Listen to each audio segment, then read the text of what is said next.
नमस्कार साथियों, आप सभी का स्वागत है अपने YouTube चैनल पर। आज की क्लास में हम डिस्कस कर रहे हैं चतुर्थ श्रेणी की जो दिशा वाली 2020 बुक है, जिसकी पिक आप लोगों के सामने स्पष्ट रूप से है। इसमें हम लोग हिंदी को कवर कर रहे हैं अभी, और हिंदी का अपना टॉपिक है वो है क्रिया विशेषण। और अपनी क्लासें जो है वो वन शॉट क्लासें चल रही है, और कंप्यूटर जो है वो आपको एक ही क्लास में कंप्लीट करवा दिया जाएगा। और साथ में मैं आपको बता दूं कि आप लोगों के हिंदी हिंदी के साथ में आप लोगों को भूगोल भूगोल के साथ में आप लोगों को इतिहास, कला, संस्कृति, इनके 60% प्लस आप लोगों को कंप्यूटर और विज्ञान के 10% और ऐड करने का प्रयास चल रहा है। इनका प्रतिदिन मॉडल पेपर आप लोगों को मिलने वाला है, और एकदम आपको आपकी एग्जाम के अकॉर्डिंग मिलेगा। इसलिए आप लोगों के लिए यह चैनल बहुत इंपॉर्टेंट है। और ऐसे एकदम जो पीछे बार बार पूछे जाने वाले प्रश्न होंगे, उन्हीं प्रश्नों पर आधारित अपना जो है वो मॉडल पेपर रहने वाला है। हमने टारगेट किया है वो क्या है, हिंदी, भूगोल, इतिहास, इन्हीं पर बेस होगा। संपूर्ण पाठ्यक्रम को थोड़ा शामिल नहीं करेंगे। बाकी अपन इनके इन जो 70 नंबर हैं इनको टारगेट करेंगे, और इनको कोई भी प्रश्न आप लोगों ने, यदि मेरा टारगेट है कि आप लोगों को 40 मॉडल पेपर करवाए जाएं, और यदि वो आप 40 मॉडल पेपर कर लेते हैं तो आप लोगों का एक भी प्रश्न जो है वो गलत नहीं होगा। तो चर्चा करते हैं अपन इस क्लास की और अपने पहले प्रश्न की। अपना पहला प्रश्न जो है वो है कुछ इस प्रकार।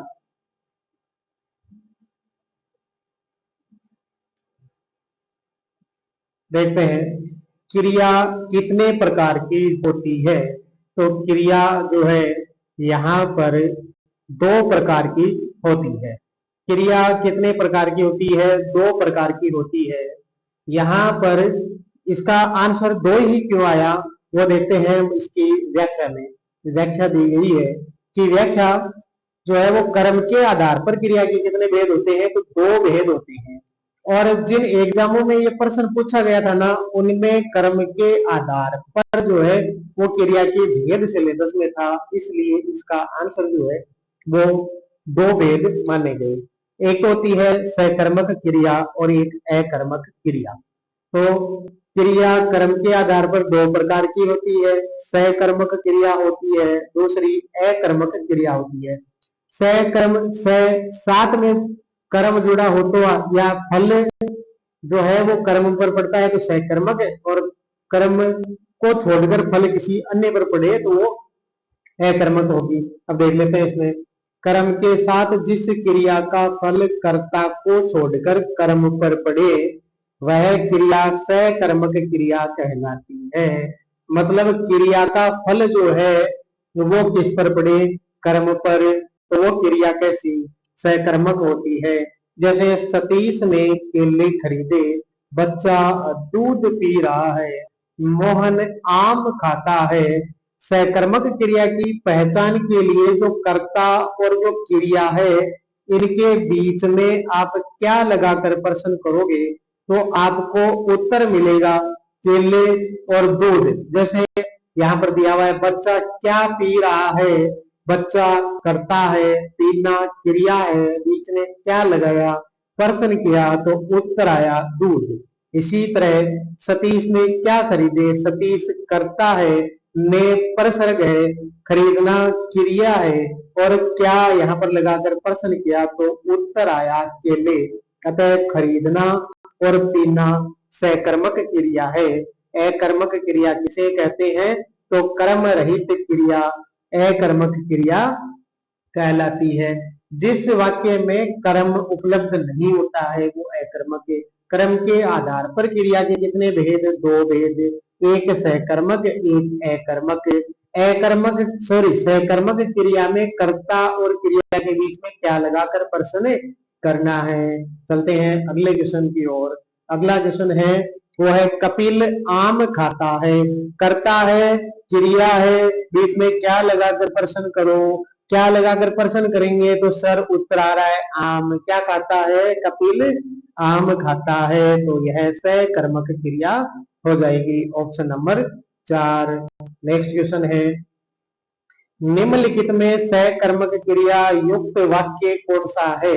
सकर्मक क्रिया युक्त वाक्य आपको यहाँ पर देखना है और मेरे को अच्छी तरह पता है कि आप लोगों ने आंसर निकाल लिया होगा, और निकाल लिया है तो एक प्यारा सा कमेंट आप कर दें या क्वेश्चन संख्या और उत्तर लगाकर आप कमेंट कर दें। मैं क्या भरता हूं तो मैं घड़ा भरता हूं, इसलिए ऑप्शन नंबर 3 यहाँ पर करेक्ट हो जाएगा। नेक्स्ट क्वेश्चन है वो है अकर्मक क्रिया के कितने भेद होते हैं। तो अकर्मक क्रिया के 3 भेद होते हैं। अकर्मक क्रिया के कितने भेद होते हैं? अकर्मक क्रिया के 3 भेद होते हैं। देखो हमने पढ़ा कि कर्म के आधार पर क्रिया के 2 भेद होते हैं। एक सकर्मक क्रिया होती है, एक अकर्मक क्रिया होती है। अब पढ़ रहे हैं अकर्मक क्रिया के कितने भेद होते हैं। अकर्मक क्रिया के 3 भेद होते हैं। 3 भेद कौन कौन से होते हैं वो देखते हैं। अकर्मक क्रिया के 3 भेद कौन कौन से होते हैं तो देखो पहली है वो है अवस्था बोधक पूर्ण अकर्मक क्रिया। एक तो है अवस्था बोधक पूर्ण अकर्मक क्रिया। फिर नेक्स्ट नंबर 2 है गत्यर्थक पूर्ण अकर्मक क्रिया। फिर नेक्स्ट है नंबर 3 पर वो है पूर्ण अकर्मक क्रिया। अब तो अकर्मक क्रिया के कितने भेद पढ़े। अकर्मक क्रिया के 3 भेद होते हैं। कितने भेद होते हैं? 3 भेद होते हैं। यहाँ पर ऑप्शन नंबर 1 करेक्ट हो गया। अब देखते हैं अकर्मक क्रिया के 3 भेद कौन कौन से देखे हमने। एक तो देखा है हमने स्थिरतक या अवस्था बोधक पूर्ण अकर्मक क्रिया। एक देखा हमने गत्यर्थक पूर्ण अकर्मक क्रिया। एक देखा है हमने वो देखा है तीसरा, और तीसरा जो है वो है पूर्ण अकर्मक क्रिया। अब देखते हैं इसकी कंप्लीट व्याख्या। हम याद करने का प्रयास कर रहे हैं, किताब पढ़ तो आप किताब लाके भी पढ़ सकते हो, है ना।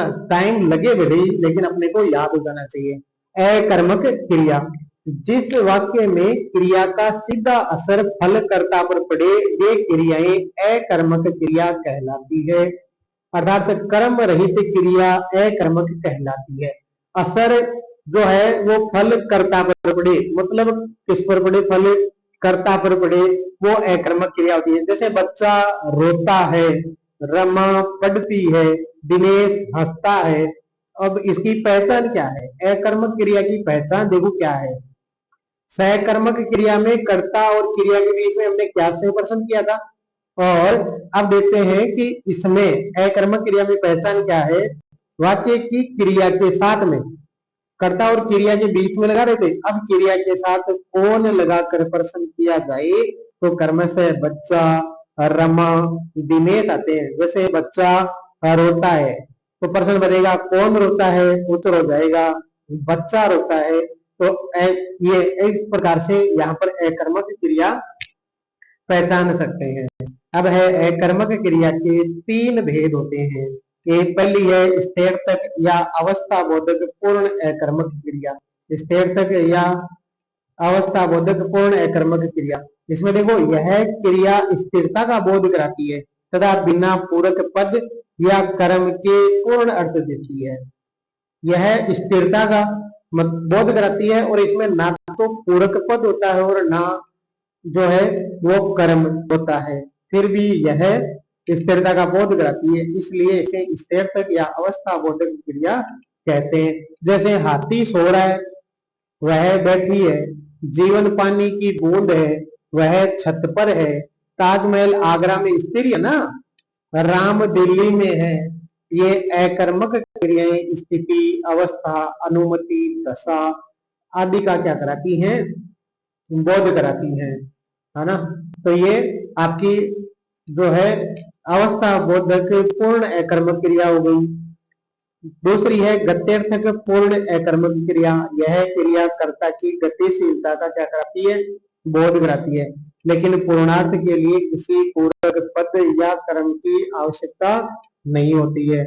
लेकिन पूर्णार्थ के लिए किसी पूरक पद या कर्म की आवश्यकता नहीं होती है। पीछे वाले में भी नहीं हो रही थी, किसमें, अवस्था बोधक में भी और गत्यर्थक में भी नहीं हो रही है। जैसे तोता उड़ रहा है, बालक दौड़ रहा है, विमान जा रहा है, इनमें किसी भी पूरक पद या कर्म की आवश्यकता नहीं है, और ये इनमें जो है कर्ता के क्रियाशील रहने की बोध होता है या गतिशीलता का बोध होता है, इसलिए ये गत्यर्थक पूर्ण अकर्मक क्रिया है। नेक्स्ट, नदी बह रही है, चिड़िया चहचा रही है, ट्रेन चल रही है, इनमें सब में गति का बोध हो रहा है, इसलिए इनमें जो है वो गत्यर्थक पूर्ण अकर्मक क्रिया है। इन वाक्यों में बिना कर्म के अर्थ क्या हो रहा है, स्पष्ट हो रहा है। इन वाक्यों में बिना कर्म के अर्थ क्या हो रहा है भाई, स्पष्ट हो रहा है। अब देखते हैं पूर्ण अकर्मक क्रिया। अकर्मक क्रिया का तीसरा रूप है, इन क्रियाओं के साथ किसी कर्म की आवश्यकता नहीं होती है। देखो इनमें भी कर्म की आवश्यकता नहीं होती है।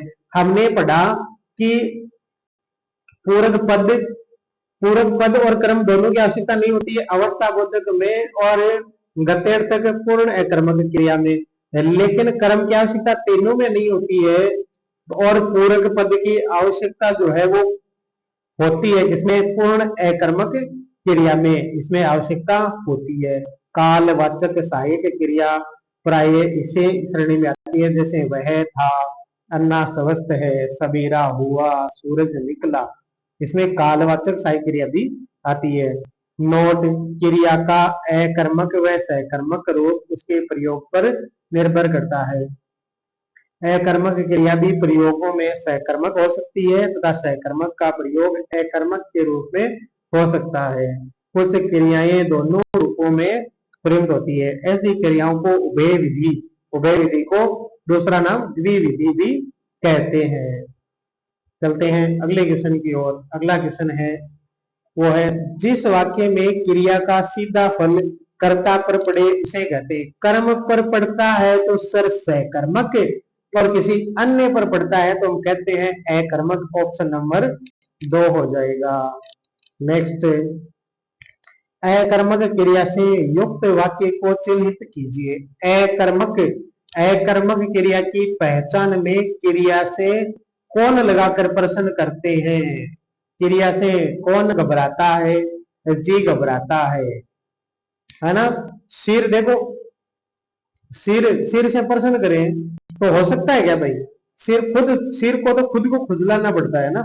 और सुराई पर तुम्हें, देखो इसमें वह लज्जा रही है तो है अकर्मक क्रिया, तुम्हें लज्जा रही है तो तुम, यहाँ पर जो सर्वनाम प्रयोग है ना, इससे यह सकर्मक क्रिया हो गई है, इसलिए अपना आंसर नंबर यहाँ पर 4 होगा। ऑप्शन नंबर 4 ठीक है यहाँ पर। अगला है, किस वाक्य में अकर्मक क्रिया है। अकर्मक क्रिया की पहचान हमें पता है, क्रिया के साथ कौन लगाकर प्रश्न करो। आकाश में, कौन आकाश में उड़ रहा है, कौन दाना चुग रहा है ना। लेकिन देखो यहाँ पर दाना, कर्म प्रभाव तो पड़ेगा ना, कर्म पर प्रभाव पड़ेगा। तो देखो चिड़िया दाना चुग रही है, दाना पर प्रभाव नहीं पड़ता है क्या भाई। दाना मान लो पहले 5 थे, दाना जैसे एक चुगा तो प्रभाव पड़ा, कम हुआ। पशु मैदान में चल रहे हैं, ऐसे ही मैदान में जो भी है चारा वो कम होगा।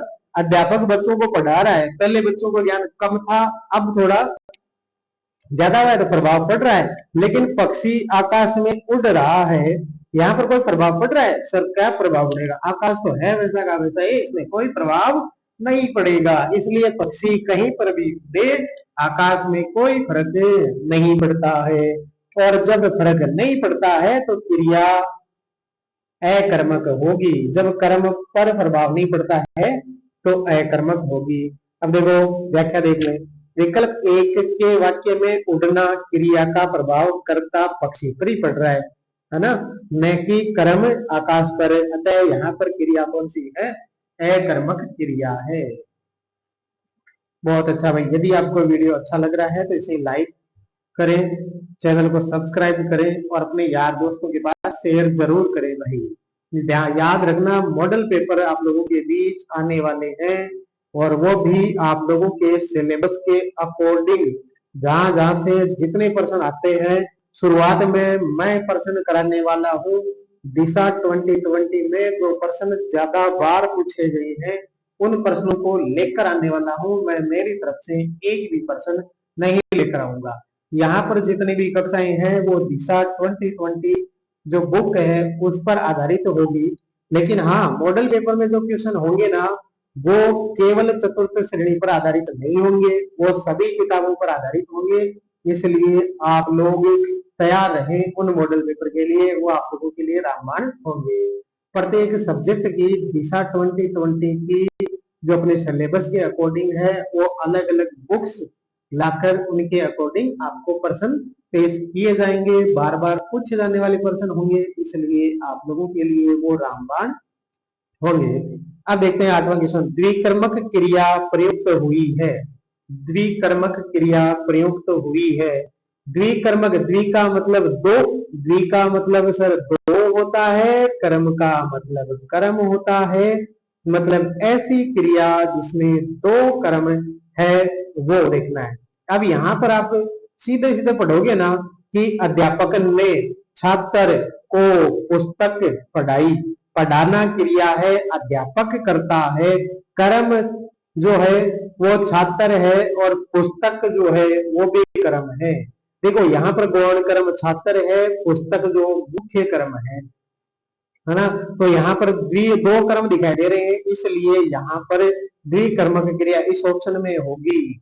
ऑप्शन नंबर 2 यहाँ पर करेक्ट रहेगा। बाकी आप कोई भी ऑप्शन पढ़ लो चाहे, वहां पर आप लोगों को केवल एक ही कर्म दिखाई देगा, इसलिए बाकी तीनों वाक्य एक कर्मक क्रिया के हैं। देखते हैं अब, कर्म के आधार पर सहकर्मक क्रिया के दो भेद हैं। कर्म के आधार पर सहकर्मक क्रिया के दो भेद हैं। अकर्मक क्रिया के हमने 3 भेद पढ़ कर आए। अब है कर्म के आधार पर सहकर्मक क्रिया के 2 भेद हैं। एक कर्मक, जिस क्रिया का मात्र एक ही कर्म होता है। कर्म होता है किसका है सर? क्रिया का। क्रिया कर्म नाम तो सुनाइए, हाँ वही, वह एक कर्मक क्रिया कहलाती है। मतलब एक कर्म एक कर्मक क्रिया। जैसे राधा कपड़े धो रही है, में एक कर्मक क्रिया है। केवल कपड़े यहाँ पर एक ही है, धो रही है यहाँ पर क्रिया है, राधा करता है। द्विकर्मक क्रिया, जिस क्रिया के 2 कर्म होते हैं वह द्विकर्मक क्रिया कहलाती है। इन 2 कर्मों में प्रथम कर्म प्राणीवाचक, प्राणीवाचक ही गौण कर्म तथा द्वितीय कर्म अप्राणीवाचक और अप्राणीवाचक कर्म ही मुख्य कर्म होता है। आगे बढ़ते हैं। इन वाक्यों की क्रिया के साथ यदि क्या लगाकर प्रश्न किया जाए, क्या, किसे और किसको। देखो 3 शब्द यहाँ पर ध्यान रखने हैं, क्या, किसे और किसको। वाट, होम एंड टू होम प्रश्नों को किया जाए तो उत्तर कर्म से पुस्तक और राधा तथा पैसे और पुत्र आते हैं। जैसे संगीता ने राधा को पुस्तक दी, तो पहला प्रश्न करते हैं, जैसे क्या दी? पुस्तक। किसे दी? राधा को।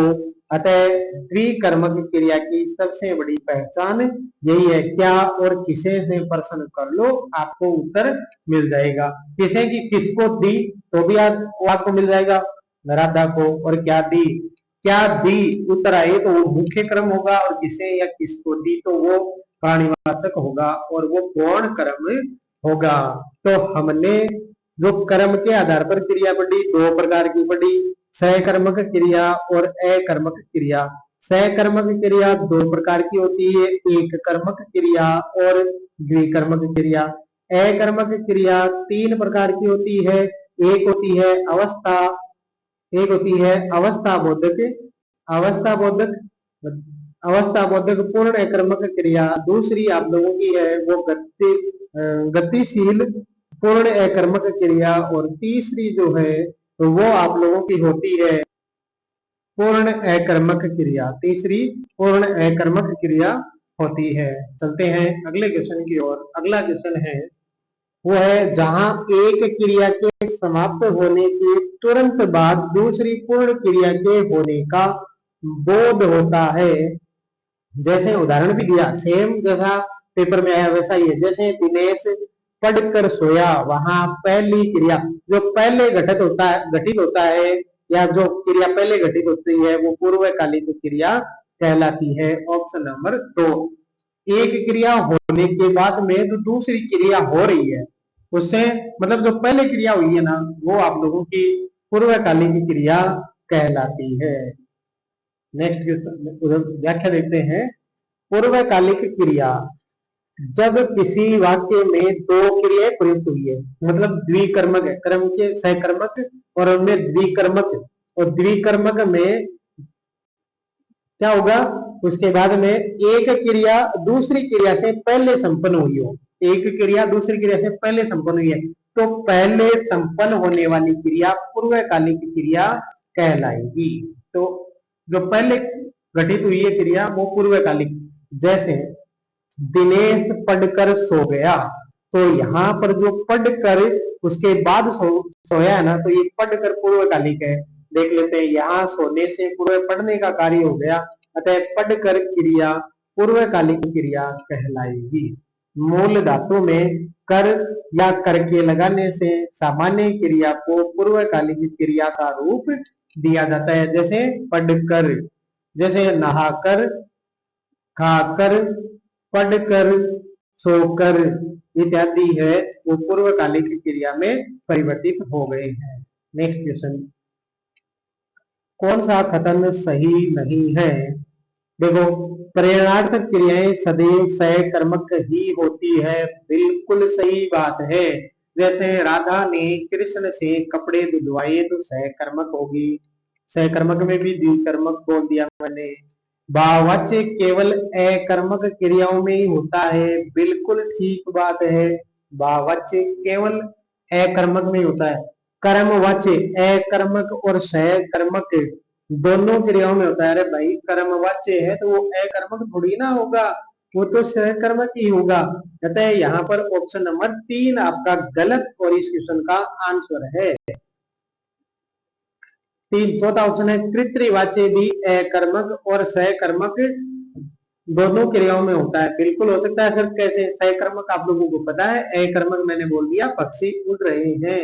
अकर्मक बिल्कुल सर अभी तो पढ़ गया है, हम तो ये पढ़ गया है कि पक्षी आकाश में उड़ रहे हैं, और फिर मैंने बताया था कि ये अकर्मक है, लेकिन वाच्य तो कृतवाच्य है।